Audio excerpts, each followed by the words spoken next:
안녕하세요. 산돌TV 시청자 여러분, 정형외과 전문의 기세형입니다. 오늘은 또 회전근개 질환에 대해 다시 한번 살펴보려고 하는데요. 이제 회전근개 질환이 있게 되면 어깨에 통증이 있어서 팔을 위로 올리기 좀 힘든 것도 있고요. 또 회전근개 파열이 있는 경우는 어깨를 들어 올리는 근력이 떨어지시는 경우도 있습니다. 이럴 때 치료할 수 있는 새로운 어깨 수술법이 도입이 돼서 설명을 드려보려고 합니다. 네, 바로 리제네텐이라는 것인데요. 이것은 생체 유도 콜라겐 패치로 소의 아킬레스 힘줄에서 추출한 것입니다. 네, 회전근개 파열은 아주 초기 부분 파열이 아니면 저절로 회복되기가 어렵기 때문에 통증이 지속된다면 상태에 따라서 수술을 꼭 고려해 보아야 하는 질환입니다. 대부분 약이나 주사치료, 체외 충격파 치료 이런 치료들을 했는데도 효과가 없는 경우, 또 부분 파열이 된 경우에서 힘줄이 절반 이상 파열이 된 경우, 또 힘줄이 위아래 전층 파열이 된 경우에서는 수술적인 치료를 좀 더 적극적으로 권유드리게 됩니다. 이렇게 수술을 하게 되면 보조기를 환자분에 따라 6주까지 차셔야 되고요. 운동도 몇 달 있다 해야 되고, 사무직 분들은 그래도 좀 빨리 복귀할 수 있지만 어깨를 사용해야 되는 직업인 분들은 두세 달가량 걸리시는 경우도 있습니다. 그래서 선뜻 회전근개 파열에 대한 수술을 받기가 쉽지 않은 것이 맞습니다. 이런 면에서 이번에 도입된 리제네텐은 획기적인 장점을 가지고 있다고 볼 수 있습니다. 리제네텐은 수술하는 방법이 저희가 지금까지 해왔던 일반적인 회전근개 봉합술과는 조금 다른 점이 있습니다. 현재 많이 하는 회전근개 봉합술은 힘줄이 뼈에서 떨어진 부분이 있으면 앵커라고 하는 실이 달린 나사를 이용해서 그림에 보시는 것처럼 뼈에 박고요. 실이 달린 그 나사를 이용해서 힘줄을 당겨서 다시 한 번 더 뼈에 박아서 힘줄을 뼈에 고정시키는 방법을 사용합니다.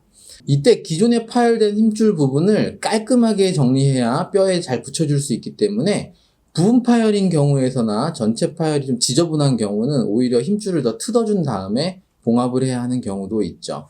그림에서 보시는 것처럼 이런 식으로 파열이 돼 있으면 이 나머지 붙어있는 요 부분을 잘라내고 전층 파열을 만든 다음에 당겨서 수술하는 경우가 있습니다. 따라서 부분 파열이거나 전체 파열인데 힘줄 상태가 이쁘게 끊어지지 않은 분들은 저희가 수술할 때 힘줄을 정리하다 보면 파열의 크기가 좀 넓어지거나 정상적인 조직도 조금 더 손상을 줘야 되는 부분이 있죠. 즉 수술 방법상 환자분이 가지고 계신 파열보다 약간 더 주변 조직을 건드려야 하는 단점이 있습니다. 또 수술하는 시간들도 조직을 정리하다 보면 좀 더 오래 걸리게 됩니다. 하지만 이것들은 이제 수술을 하다 보면 생기는 어떤 정상적인 과정이라고 볼 수가 있는데요. 이 리제네텐은 이런 부분 파열에서 이런 단점을 보완해 줄 수가 있습니다. 리제네텐 수술 과정을 보시면 기존 힘줄을 더 훼손시키지 않고요. 이 그림처럼 리제네텐을 안에 집어넣는 기구가 있습니다. 그래서 기구를 힘줄 파열된 부분 위에다가 펼치고 그 위에 리제네텐 고정을 위해 만들어진 자체 기구를 통해서 스테이플러처럼 기존 힘줄과 리제네텐을 직접 고정해 주게 되면 수술이 간단히 끝나게 됩니다. 이것만으로 수술이 끝난다고 하고 걱정하시는 분이 계실 텐데요. 이렇게 6개월이 지나면 이렇게 리제네텐이 흡수되면서 세포의 재생을 유도해서 새로운 힘줄층을 만들어주게 됩니다. 평균적으로 2mm 정도의 성장을 유도한다고 하는데요. 그래서 일반적으로 회전근개 힘줄이 한 1cm 전후로 크기가 돼 있는데 2mm 정도의 성장이 유도된다고 하면 상당히 두꺼워지는 것을 볼 수가 있겠습니다. 그래서 리제네텐을 생체 유도성 콜라겐 패치라고 저희가 부르게 되는 것입니다. 일반적으로 요즘에도 회전근개 파열이 큰 경우에는 저희가 동종 진피나 이런 조직을 덧대가지고 수술을 하게 되는데 이런 조직들은 물리적으로 위에 찢어진 부분을 덧대주는 것이지 이렇게 세포의 재생을 유도하거나 이런 효과는 특별히 있지 않습니다. 따라서 이 리제네텐 같은 경우는 기존 힘줄들의 손상 없이 수술 시간도 빠르고 본인 힘줄을 최대한 살려서 재생시키는 방법이라고 할 수 있죠. 이것의 장점은 또 수술 방법이 간단해지는 것 이외에도 여러 가지가 있습니다. 기존 수술은 뼈에 나사를 고정해서 그 나사의 실로 기존 힘줄을 눌러서 힘줄이 뼈에 붙도록 해야 되기 때문에 보조기를 아까 말씀드린 것처럼 6주, 어떤 분은 4주 이렇게 충분히 착용을 해야 힘줄이 잘 붙고 그렇기 때문에 어깨 움직임을 좀 줄여야 되는 단점이 있는데요.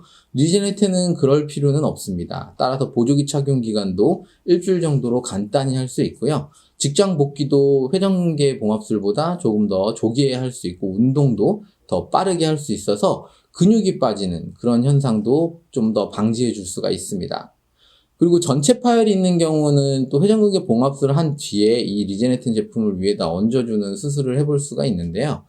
일반 회전근개 봉합술보다 재파열이 될 확률이 50% 더 적다고 되어 있습니다. 따라서 수술 후 힘줄의 두께도 기존보다 더 증가하고 통증도 더 잘 개선된다고 합니다. 다만 이렇게 장점이 많고 제품 자체가 전용 장비들도 보시는 것처럼 있고 하다 보니까 수술 비용 좀 높은 단점이 있는데요. 그래도 그만큼 고려해 보아야 할 장점도 많은 것 같습니다. 지금까지 새로운 어깨 수술 방법인 리제네텐에 대해 알아보았습니다. 워낙 생소한 방식이라서 처음 듣는 분들도 많으셨을 텐데요.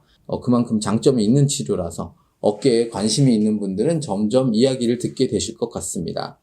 이제 직장이나 이런 데를 그만두기가 어렵기 때문에 수술을 고려하기 좀 어려우신 분들이나 회전근개 파열이 좀 많이 돼 있어서 재파열 위험이 높으신 분들, 이런 분들에서는 아주 좋은 치료의 어떤 방법이 될 것이라고 생각이 됩니다. 시청해 주셔서 감사합니다.